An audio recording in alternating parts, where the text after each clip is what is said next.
Welcome to the long game. I'm Ross Kagan, Regis Professor of Precision Medicine at the University of Glasgow. Hi, I'm Sandy Weir, Tech Innovation Leader and Strategic Program Manager, joining from Edinburgh. Well, on the long game, we explore the collision of cells, code, and capital in the Scottish life sciences sector. Sandy, how you doing, my friend?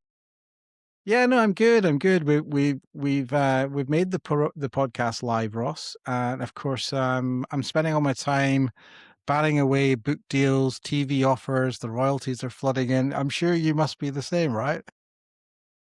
Wait a minute. You're getting book deals? Hey! No, I'm absolutely joking. Absolutely nothing has happened. But I've had a bunch of really nice comments. So quite a few people have got in touch and they've given us some really, really nice remarks, really nice friendly comments back, very positive. So really appreciate that. So it's nice to know that people are both listening and enjoying what we're saying. Recently, we promised we would talk about the physical reality of building a biotech company. So we've been highlighting Scotland's $25 billion life sciences target. We've talked about smart startups. And of course, we've talked about how Scotland has this incredible patient data store. But today, finally, we're addressing what I would call the concrete ceiling, which is the wet lab bottleneck. Yeah, it's the ultimate paradox, I guess, Ross. We're working to get better at spinning out companies from our universities here in Scotland. But when a biotech founder gets their seed funding and is ready to hire and scale, they look around and they realize there is literally nowhere to put their microscopes. Unfortunately, we have a huge shortage of specialist laboratory space. Yep. So today we're going to explain why building a lab is actually very different from building a tech office. We'll look at the crazy costs driving startups out of the golden triangle of London and Cambridge. And we'll discuss the big 55 million pound public-private intervention, which is happening right now in Scotland to fix this crisis. So Sandy, you know what time it is. Down with the roll. Let's get into it. Indeed, Ross. Yeah, and probably let's start with the basics, right? So, pretty much from my world, a tech startup, they need fast Wi-Fi, they need some desks, maybe they need a table tennis table, some scatter cushions. I guess the very best desire is sushi chef, right? But let's not go there. But why can't a bio entrepreneur just rent a standard office space in Edinburgh or Glasgow and just set their equipment up there? First of all, you have a sushi chef over there? All right. Well, so the answer, of course, is that biology is messy, thinking about the sushi chef. We work with potentially very dangerous stuff, and everything is actually very sensitive in a way that we'll talk more about. So when we talk about a wet lab, we're really talking about spaces designed to handle chemicals, biological matter, and liquids, things like that. You just can't put a biotech startup in a WeWork.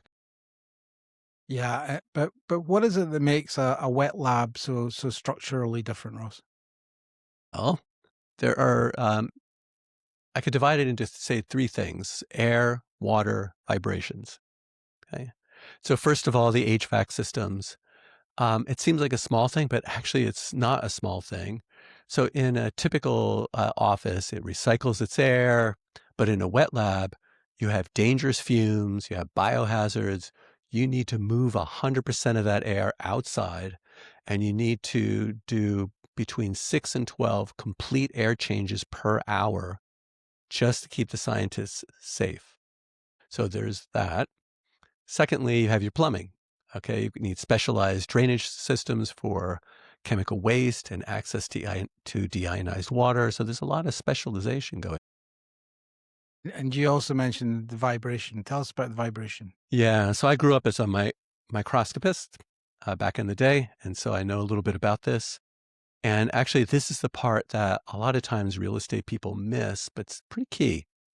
So, and the thing you have to remember is there's a lot of very sensitive, delicate machinery that are being used.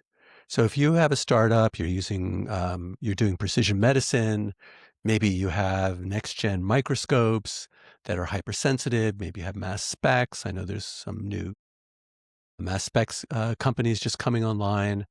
If a bus drives past that building or, the floor flexes just slightly when I'm walking by you eating my sausage roll, that vibration can actually really mess with microscope imaging experiments. And actually, we spend a lot of time trying to just get that vibration out of there.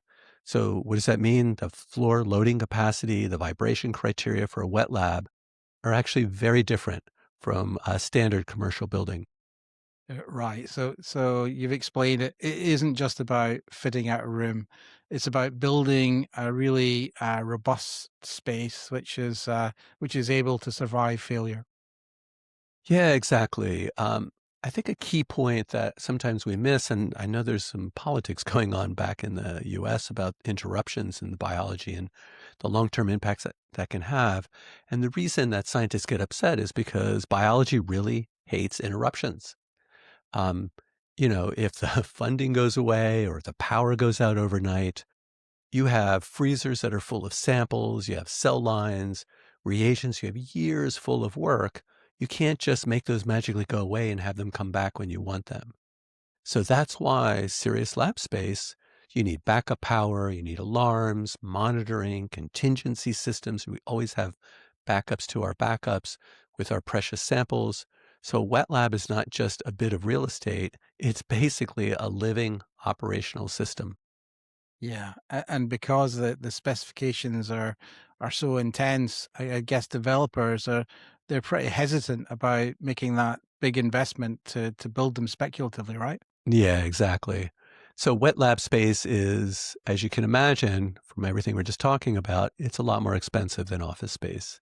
Startups are risky. They're not really in a position to sign a 10-year commercial lease. And so developers don't always want to take that gamble. This has led to a big time crisis down south, as we have talked about in the Golden Triangle, London, Oxford, and Cambridge.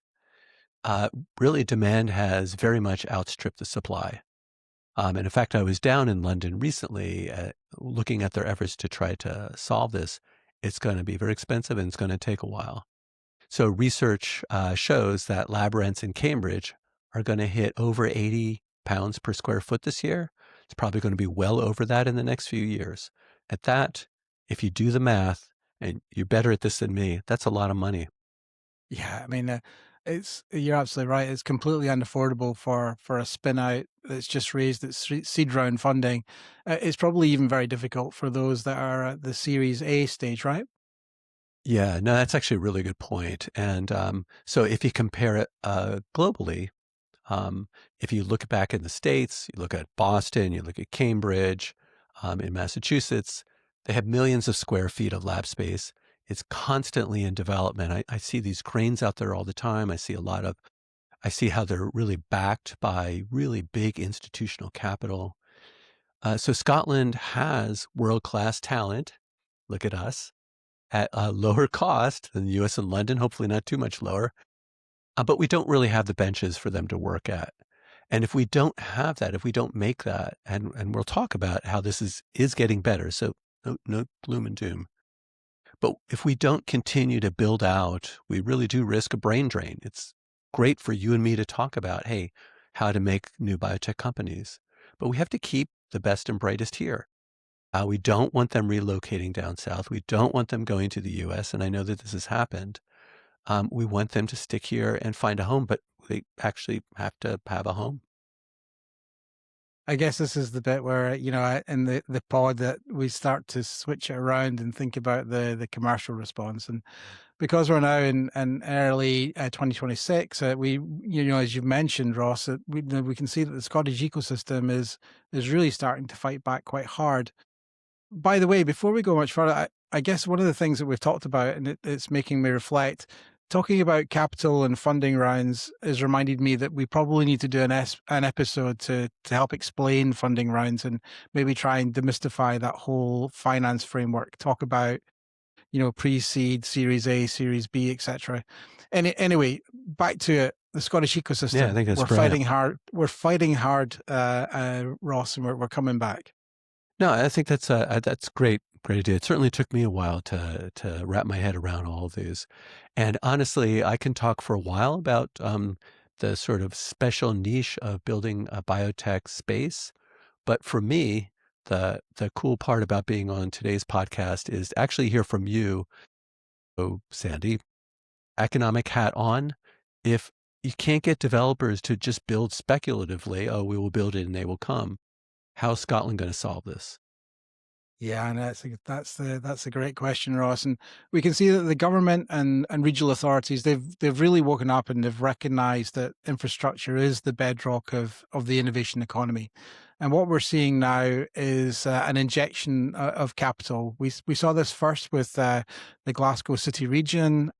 They just launched a £20 million fund that's specially dedicated to expanding the wet dry incubator laboratory space that is so badly needed. And to put this into perspective of the why, health and life sciences sector in Glasgow now supports over 10,000 jobs, which is an increase of 47% in this sector in employment, and that's just in the last few years, so 2019 to 2023. So we're literally bursting at the seams here. Yeah, yeah, we really are. And it's not just Glasgow, right? That's right. It's a kind of national push. So we had Deputy First Minister Kate Forbes. She also recently announced, just in February, £25 million life sciences accommodation programme from the Scottish Enterprise. And they've even published a life sciences fit out guide to help demystify the complex building processes that you mentioned, to try and help landlords and investors really understand that problem. But the most exciting news happened just a few weeks ago, right? Because the Health Innovation Hub has just officially opened its doors in Govan just last month, their big month of innovation to celebrate. So that's March 2026. Yeah, we were there, right? Um, and I think even no, we didn't get your personal sushi chef, but there was some food there. Okay, Yeah, so there was some nice food. yeah, there was. And anybody who gets a chance, I would definitely check this out. The HIH is really a beautiful facility. I really like it. Yeah, it is. Unfortunately, I missed the sort of big launch on the first day, and we had and Wes Streeting was there to officially open the centre, which was a big deal for everyone that's been involved. So it's an 87,000 square feet state of the art lab. With the office space has been designed by Cadan's science partner in the University of Glasgow as part of the Living Lab programme. That's the program that you and I, Ross, have been so heavily involved with in these past few years. And looking at who's moving in, it's quite an exciting list, right? We've got Panthera, a major clinical trials company that's expanding its operations here. We've got Lee Cronin's digital chemistry spinout Chemify. They're taking space at the HIH, and that's something that we're really pleased and really excited about. And if we look at the kind of wider offering around Glasgow, we've also got places like BioCity Glasgow, which is run by the Pioneer Group, and altogether they have a 20-acre pharma-grade incubator facility.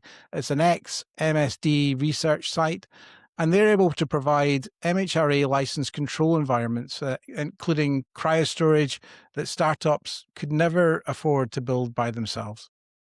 Wait, so the strategy is to build shared, highly spec hubs rather than having each startup basically design its own lab? Precisely. It's the incubator model that you and I have talked so enthusiastic about. You share the heavy infrastructure. So you were talking about the air handling, the waste management, security. So those are shared services so that the founders can really spend their time focusing on their venture capital, on the science, and not that plumbing you were describing. Hmm. So, okay, Sandy. So I'm a young bio entrepreneur, probably more hair than I have now. A little more naive, but I need advice. What's the advice you would give me if I'm currently working out of a laboratory lab, but I really want some commercial space? I've got a great idea, want to start a company. Give me your best advice. Yeah, so my advice would be to look at the ecosystem that's around it, not just the square footage. Don't just lease an empty industrial unit in a business park. Try and get into the locations that we described, the BioCity, the Health Innovation Hub, or even the Edinburgh BioQuarter. Yes, these might be competitive to get into, but you get the knowledge spillovers. You're sharing space with other founders. You've got access to investors. You've got access to clinical trial recruiters. The network helps you to accelerate your fundraising, helps to accelerate your develop. You can do it more cheaply. You're not isolated in a warehouse in some business park, and you really want to try and avoid that isolation. Plus, and probably this is the biggest draw for our budding founders, right? There are other factors. I'm sure you get a much better coffee in the spaces that we are just describing rather than some industrial unit. Of course, I'm joking, Ross, but you kind of get the picture. Coffee's important as well, right? I was going to say, you're joking. What are you talking about? I've made a lot It's of, probably the most serious part. I probably made a lot of bad decisions just based on the coffee I had access to. So, I do think that's excellent advice. I'm gonna just go in a little bit of a run on here, which is, it's not just about the buildings. It's definitely about proximity to other smart people, and that actually works both ways. So it's important for me to go into a space where I can get smart people, and I actually learned this. I've opened companies in different towns, and the access to high quality scientists really, really matters. I can tell you that in detail. But it also goes the other way around, which is in order for these um, spaces to be successful, there has to be enough of them so that there are enough workers, so that there are enough companies in that space. So I will, as a young worker, will move to that space so that if this company doesn't work out, I can just go over here into this new company. This is actually a big reason why, places like Boston and so on do well. It's not just because they invest in it, which is important, but it's because a lot of scientists, young scientists, have the confidence of going into that ecosystem because they know they can bounce through the different companies until they find one that really sticks. So I think your advice is dead on, and it's important to look not just at that what the square space looks like. It is important with the coffee, but definitely that you can get into an ecosystem that provides stability and smarts. Yeah, I couldn't agree with you more, Ross. I think environment is so important, and if you're working on diagnostics, if you're working in precision medicine and clinical trials, the other advantage of being near a hospital really counts, right? So you're close to pathologists, you're close to patient recruitment networks, and that can be a huge advantage. It's not just about renting a bench, it's also about being close to the flow of biopsy samples, clinicians, trials that will help the company to move faster. And this gives you two things. It gives you the physical connection, and that leads to opportunities for what I call deep collaboration. And it also gives you ecosystem insight. So just from being there on the ground, you see things, you learn things, you identify additional opportunities that you might have overlooked. The first makes the science and the engineering challenge more tangible. And that second, that really explains why the clustered science hubs work. And they're simply more than just prestige. Yeah, no, I think that is such important advice. I cannot, echo you more. That is important to think about. It's because what happens, especially when you're starting your first company, is you get excited and you just grab at the first space that's offered. And especially if we don't have a lot of offerings, you tend to just grab what's there. But it makes such a difference to the health and long-term viability of your company to get it nestled in a place where you're giving it an opportunity to succeed. I think everything you said is 100% right. I'm totally with you. Yeah, and that's one of the reasons we're so excited about the Health Innovation Hub, right? Because we spent a lot of time thinking about, that location. There was a lot of thought that went into that location, triangulating it between the university and the community and the hospital. That's been really important. So there is still space there. So if you're listening to this and you're wondering where to set up in Glasgow, go and check out the HIH. It's a lovely facility. 100%. And I'll just say very quickly, and then we can move on. That's a big reason that I'm here, that I moved in here from New York, is this connection to the hospitals, having a lot of our buddies who are clinicians also are scientists in a way that makes it very easy to connect through to the hospital and even just physically have the hospital so close to the HIH.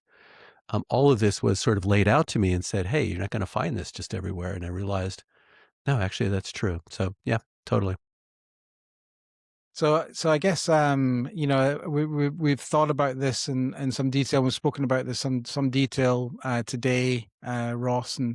And having too many fast-growing companies is a good problem to have, and it's great to see that we're really putting the money in. That combined £55 million is really going to hit the market and help to solve that problem, right?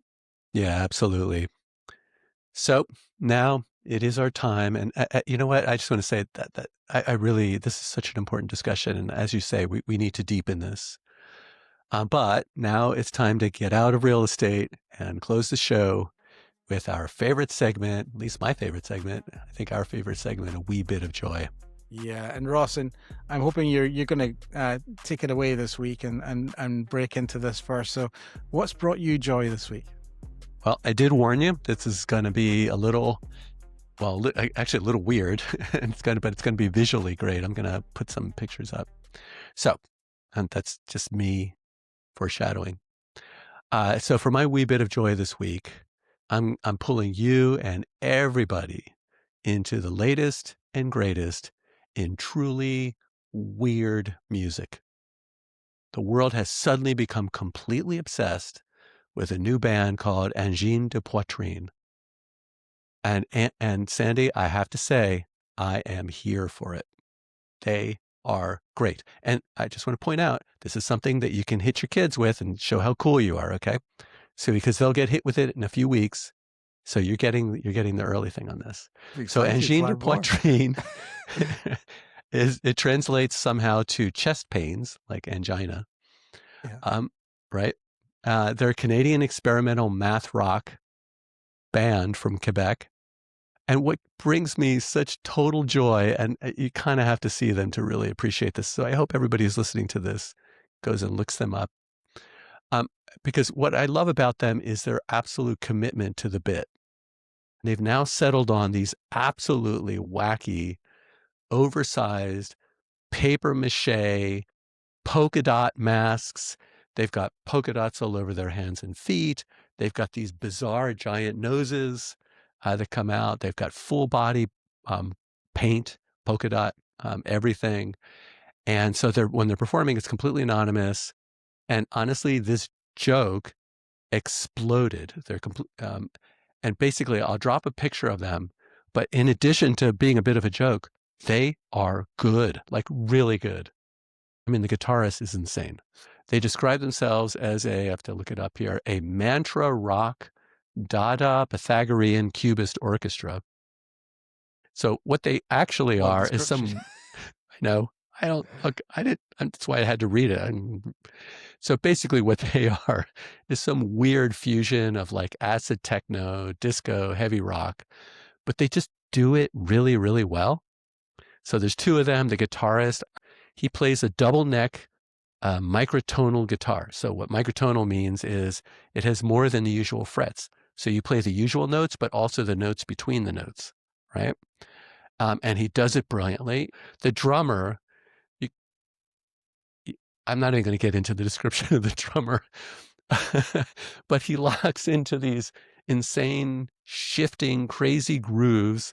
But what really got them to go viral, this is my punchline. They did a live session on the Seattle radio station called KEXP. I don't know if you've ever followed this, but they have a lot of music on KEXP. And you can see it on YouTube as well. We've been following them for, I don't know, decades. And now, in April 2026, they're selling out venues worldwide. Tickets are going for crazy amounts and so on. So, Sandy, here is my parting question on this. If Angine de Poitrine come to Scotland, are you up for checking them out? I certainly am. I mean, that just sounds incredible.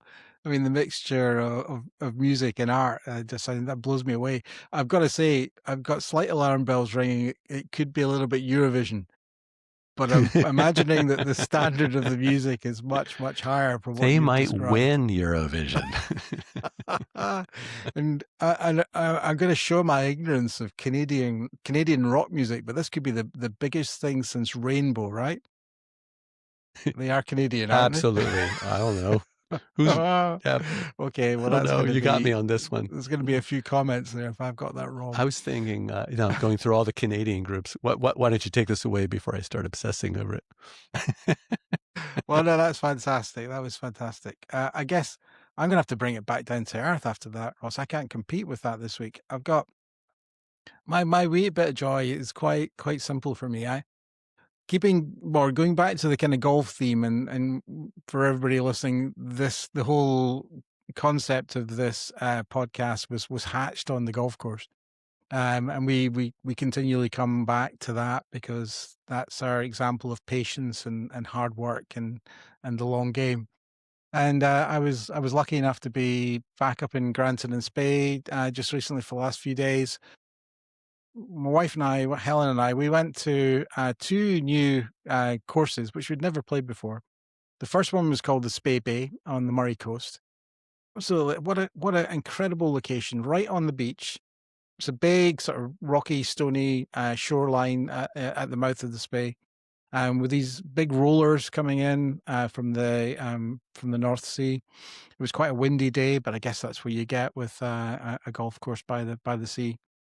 Spectacular views, incredible, and we just thoroughly enjoyed it. It's quite a simple clubhouse and stuff. It's not elaborate, but very very welcoming, and we had a great day. Really enjoyed it.